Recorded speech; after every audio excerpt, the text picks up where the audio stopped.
recording, rather. Hello there, ladies and gentlemen, boys and girls, children of all ages. My name is Mr. Dogboat333, and welcome back to Hearts of Iron 4000 Week Reich as the Republic of India.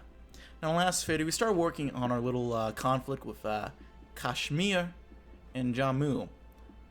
Or, other way around. However you want to say it. We started fighting them, and we started kicking their ass pretty well. Though we haven't quite finished the conflict yet. Though we're working on it. Wallace against Nixon after Watergate, true. We also started talking about a new campaign trail a little bit. Offline.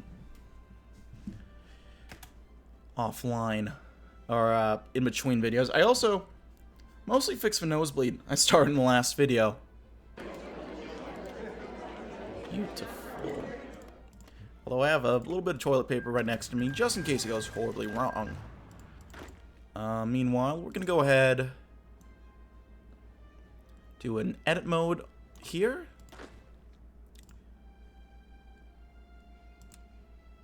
I want to do a front line from here to here. Do a little bit of interlap. Have you guys march down there when the time comes. This is actually, there we go. Did that pretty well. We'll do medium armor manufacturers. But yeah.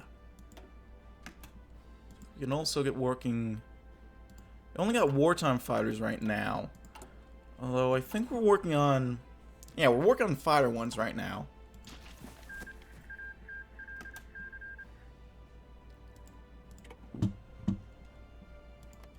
Kingdom of Netherlands is starting to return. You love to see it.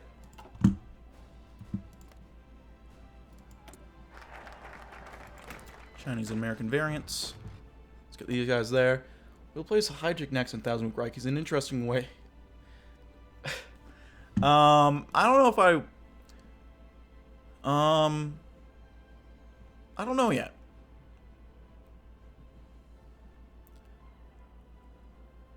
Okay, let's instill Indian patriotism. Let's start working on this train over here.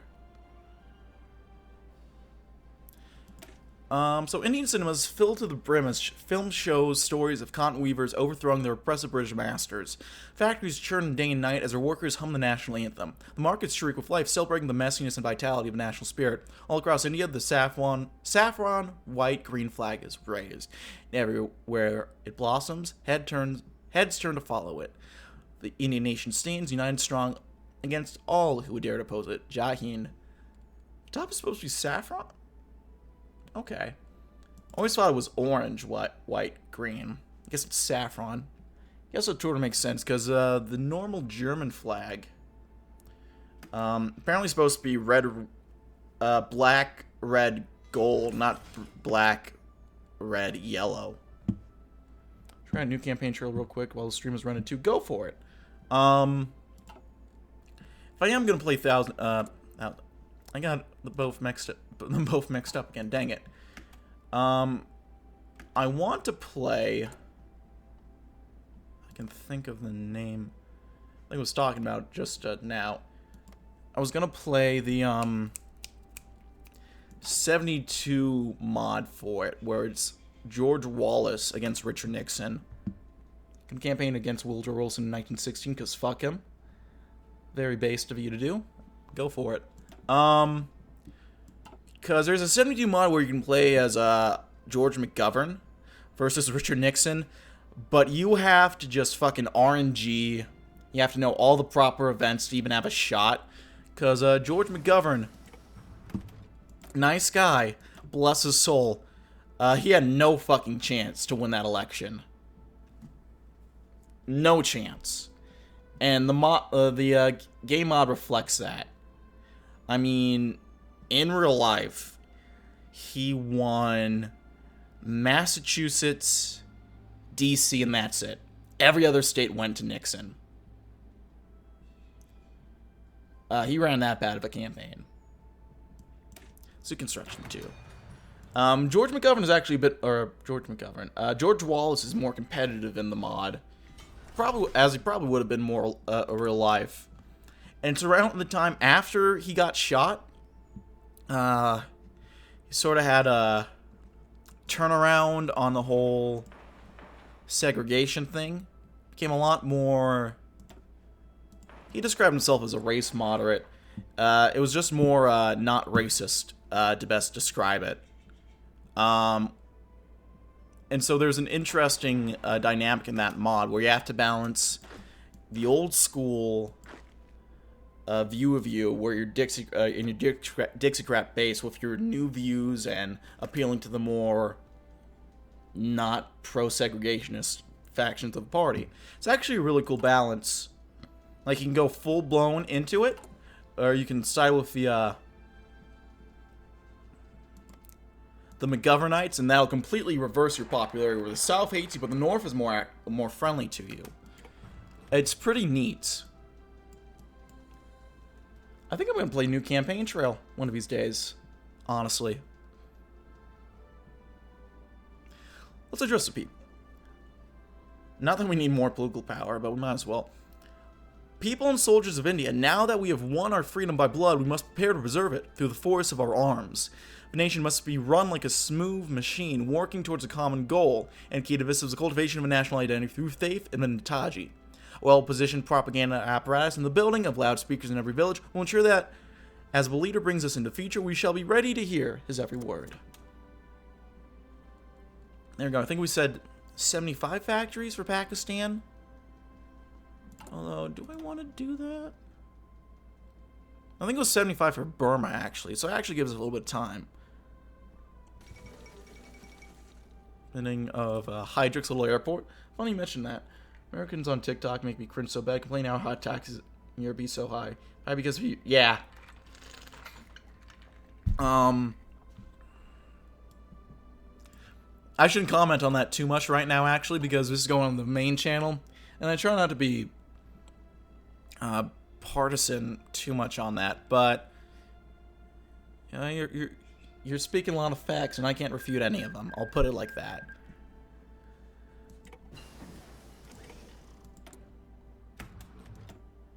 Artillery, post-war artillery. Get that going. Improve the shells. Do you want to improve the shells or get working on better casts, actually? I'll work on better casts.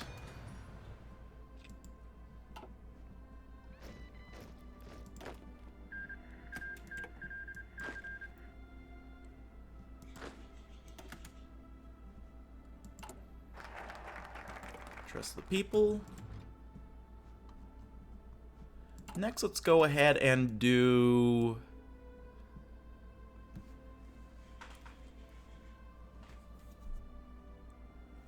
melt the chains of colonialism. We could use some extra construction speed. The most sinister punishments of our colonial oppressors devised were not those of the flesh, but of the soul. The structures of colonialism were baked into the Indian mind itself, through conditioning, storing up stereotypes, and building artificial boundaries between communities.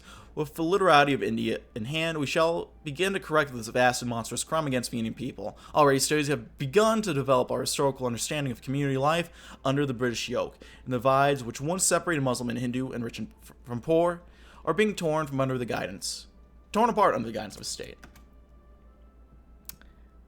And that's not the worst thing to be called.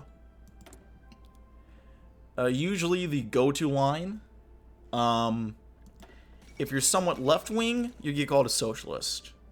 That could be actual socialist communist to anyone who kind of vaguely supports Joe Biden. And then, if you're really right-wing, you're a fascist. That again goes from the moderates to actual possible fascist. That's just kind of how political discourse goes. If you disagree with me, you're a bad person. Let's do raiding fleet doctrine. It's probably the best bet. And then we can do something else. Let's do... I guess resource contractors. I won't get penalties to our convoys.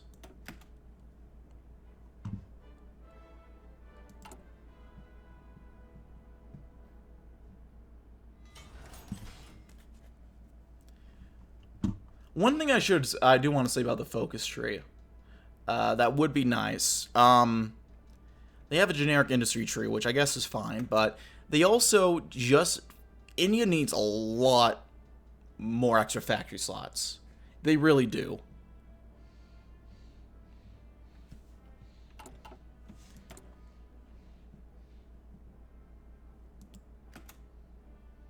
Americans simp for politicians and hate the other guy. Be like Bulgarians, hate everyone. Kind of, yeah, actually. It's not entirely inaccurate. Let's prepare the steel phalange against Pakistan. Long have we awaited the return of our brothers trapped behind the border with our wayward western nation. Long we've been disappointed. The nation of Pakistan refuses to return to the fold, insisting on their stubborn religious divide. No amount of diplomatic posturing can persuade them. So long as they exist, they pose an existential threat to the security of our nation. As divisions move into the position, as the air wings fly steadily closer to the border, the hour of our unification draws ever closer. We shall celebrate the return, but first, we must fight it into being.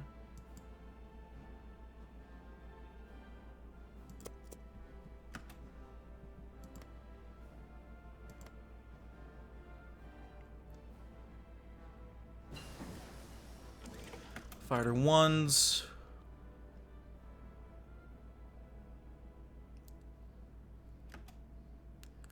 I will wait until we can get the next fighter popped out. Denmark has been liberated. There we go. Fighter 1s.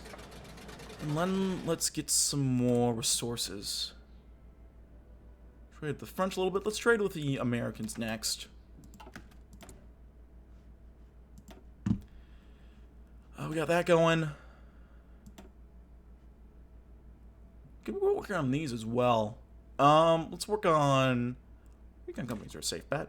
Let's work on recon companies.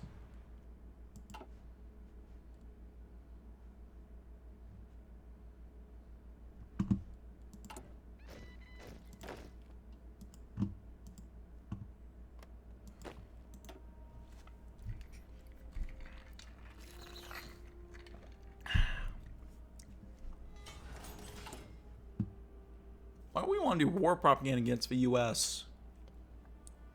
We aren't even doing too bad when it comes to war all that. We just kind of need to stab. We're prepare with the steel phalange against Pakistan.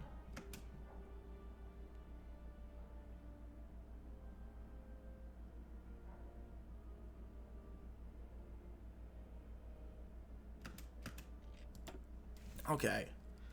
So here's a question. Should we do the Indo-Chinese Spear of Influence or Burma with an Indian face? I'll ask chat right now. In the meanwhile, we will do... We'll do Death to the Cast, because I want to get down to this and see what that's about.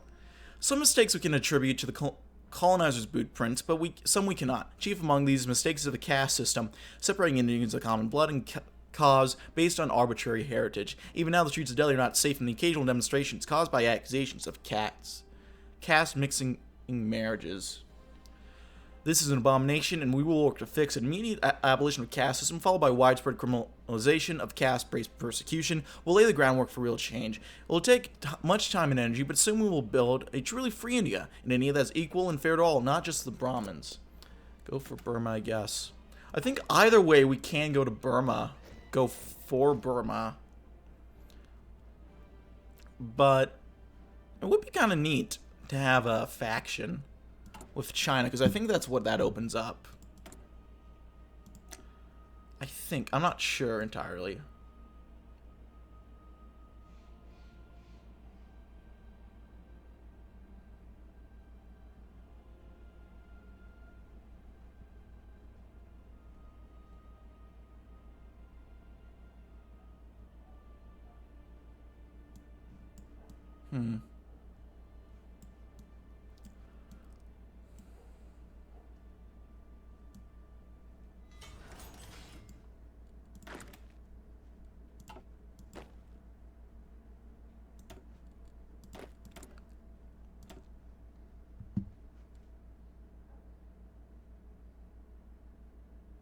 Some more military factories in these areas. Bengal's just a really nice place for industry, at least compared to the rest of the country.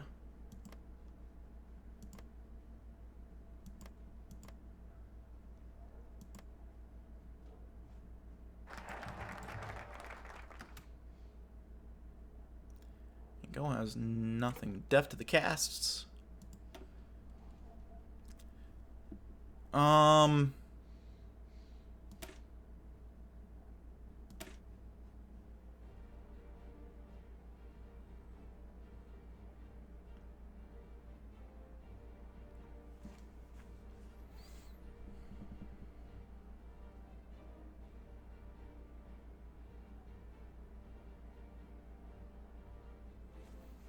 Oh, this one seemed kind of fun either way, but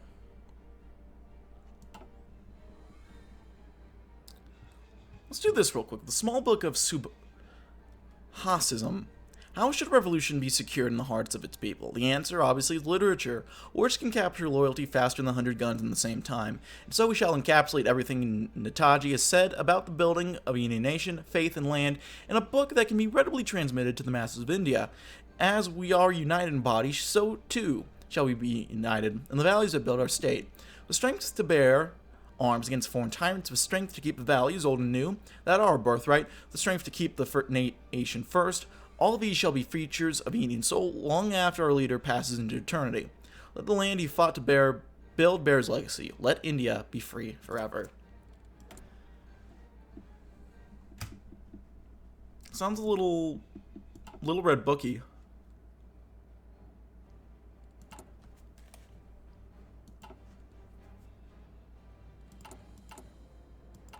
I want to check recruits, and we're actually doing really well. We have all our guys supplied. Can I get artillery? Not there. Let's get artillery here. Actually get these guys more or less reinforced. Let's add logistics companies as well. We also have our... Let's get these swapped over to medium tanks. Save that.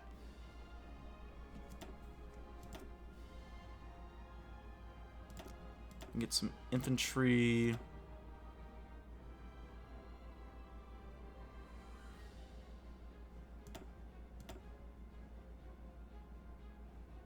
A little artillery.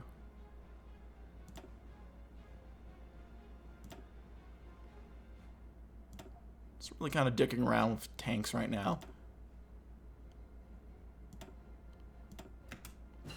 Hopefully that's okay. I don't know.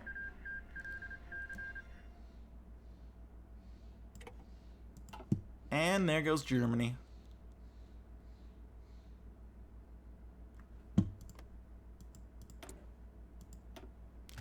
Darlan...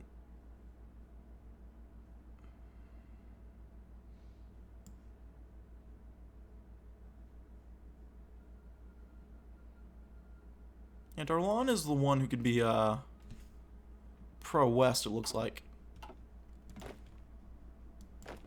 Just want to check to confirm.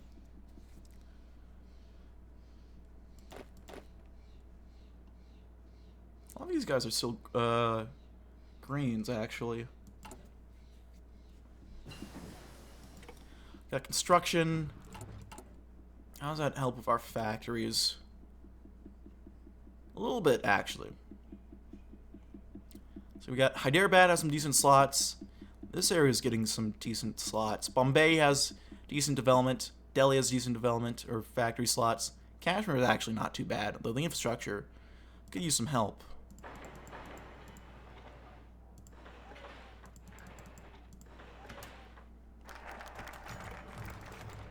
Probably up the infrastructure all around.